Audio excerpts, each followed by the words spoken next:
kereta cepat.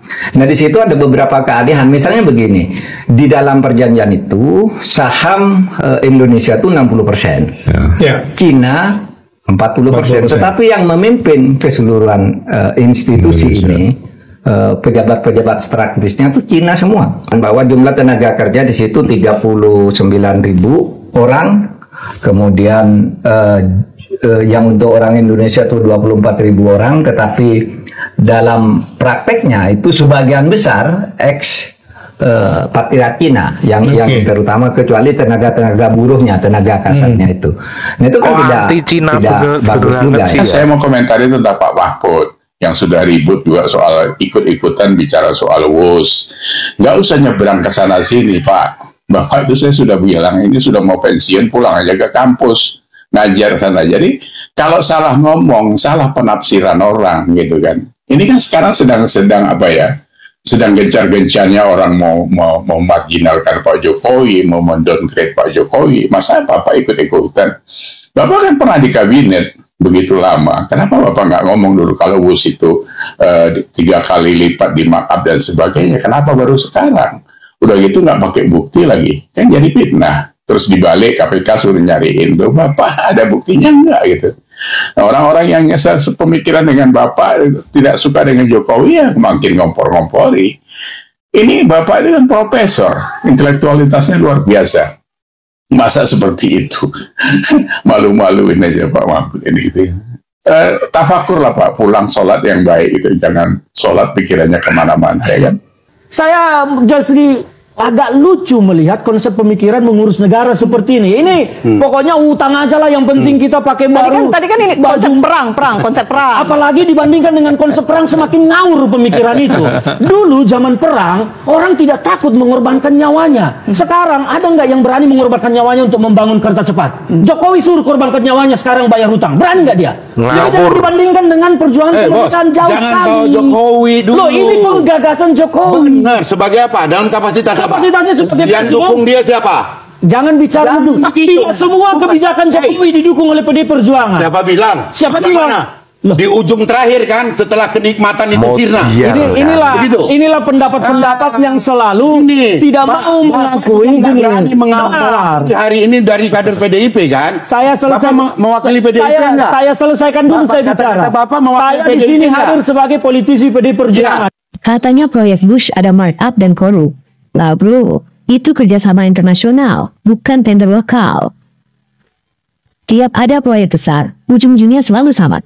Markup, korup, proyek gagal. Dan sekarang, giliran kereta cepat Bush yang jadi sasaran.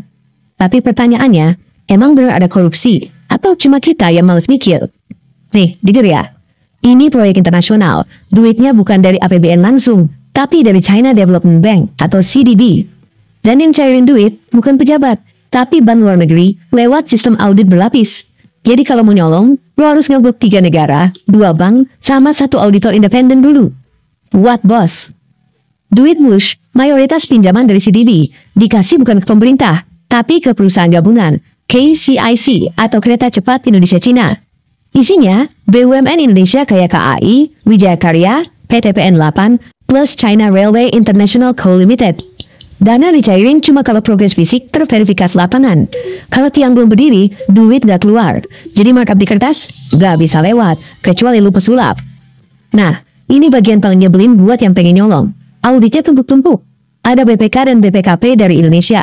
Ada Ernst Young dan PricewaterhouseCoopers yang ditunjuk buat audit independen lintas negara.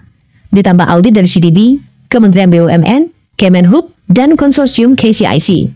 Jadi kalau markup bisa lolos dari segitu banyak mata, mending buka sekolah sulap aja, bukan proyek kereta. Nah, ini yang orang sering lupa. Bush punya TKDN tinggi, artinya banyak material dari dalam negeri. Dan semua vendor lokal wajib lolos sertifikasi ETKDN dari Kementerian Perindustrian. Mau naikin harga semen 2 kali lipat? Ketahuan dari sistem. Mau ngakalin faktur baja? Auditnya nempel kayak GPS. Karena tiap transaksi punya jejak digital dan bukti rantai pasok. Jadi markup lewat vendor, sulit bro. Sekarang ngomongin partnernya, China. Negara ini zero tolerance terhadap korupsi. Pejabat BUMN yang ketahuan main proyek bisa dihukum mati. Jadi kalau perusahaan China main kotor di proyek lintas negara kayak Wush, bukan cuma proyeknya gagal, Tapi karirnya tamat, reputasi negaranya juga jeblok. Dan jangan lupa, kereta cepat ini adalah flagship BRI atau Belt and Road Initiative. Kalau proyek ini sampai busuk, negara lain gak bakal mau kerja sama lagi. Makanya, mereka justru lebih takut gagal daripada gak dapat untung. Nah, yang bikin heboh, biaya naik dari USD 6 miliar ke 7,3 miliar. Terus langsung divonis, markup, korup. Padahal kenaikan itu ada alasannya. Trase diubah karena tanah rawan longsor, desain terowongan dan jembatan diperkuat, pandemi bikin logistik dan bahan konstruksi melonjak. Jadi bukan berarti proyek ini suci dari masalah, tapi ruang buat maling tuh kecil banget. Karena tiap rupiah, baut, dan meter rel diawasi lintas negara. Mau markup, harus bohong ke Indonesia, ke China, dan ke lembaga audit internasional sekaligus. Itu bukan korupsi, itu bunuh diri. Jadi gini, kerja sama internasional kayak WUSH gitu nggak bisa main-main. Ini bagian dari proyek strategis global China yang juga dipakai di Thailand, Laos, Kenya, dan Ethiopia. Kalau beneran ada indikasi markup dan korupsi, negara lain gak bakal mau kerja sama sama China. Karena proyek ini bukan cuma soal rel dan kereta, tapi soal kepercayaan antar negara.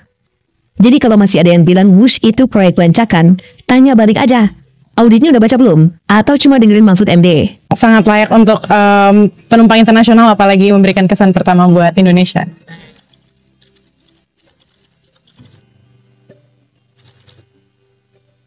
Kalau naik bus tuh masih seger gitu sampai Bandungnya tuh masih rapi. Masih tetap seger ya, dan gak tidur dulu kan karena udah nyampe. Kebetulan karena anakku juga masih kecil jadi lebih enak aja, nggak nunggu, nggak rewel gitu-gitu sih. Kira kayak mesti pesawat ya check-in sekian jam. Ternyata enggak ya, lebih fleksibel gitu. Jadi kalau dibanding sama mobil lebih worth bus ya. Kalau buat aku sendiri.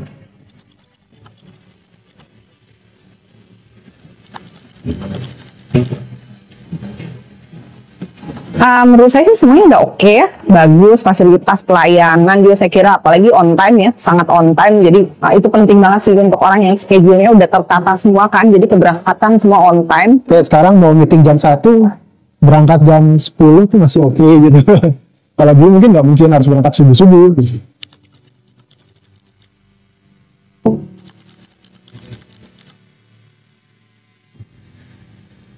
Kemudian pelayanan dari waktu welcoming datang hingga kami check-in itu sangat luar biasa. Sama kakek nenek aku, dari itu staffnya benar-benar helpful banget. Karena kan namanya lansia itu kayak banyak keperluannya, jadi oke banget. Menurut aku deserve. Bagus, bersih, pelayanan petugasnya juga bagus. Terus keluar masuk juga kita disapa. Di kereta juga kita coba, sudah pernah. Ya artinya sangat oke lah menurut saya.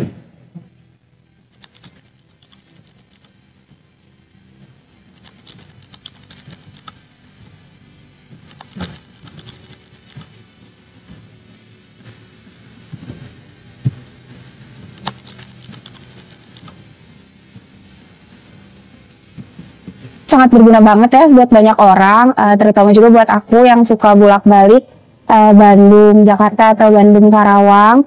Soalnya mempermudah banget sama bikin jadi cepet banget. Menurut aku semuanya sangat membantu, ramah, tampilan juga rapi, sangat layak untuk penumpang internasional, apalagi memberikan kesan pertama buat Indonesia.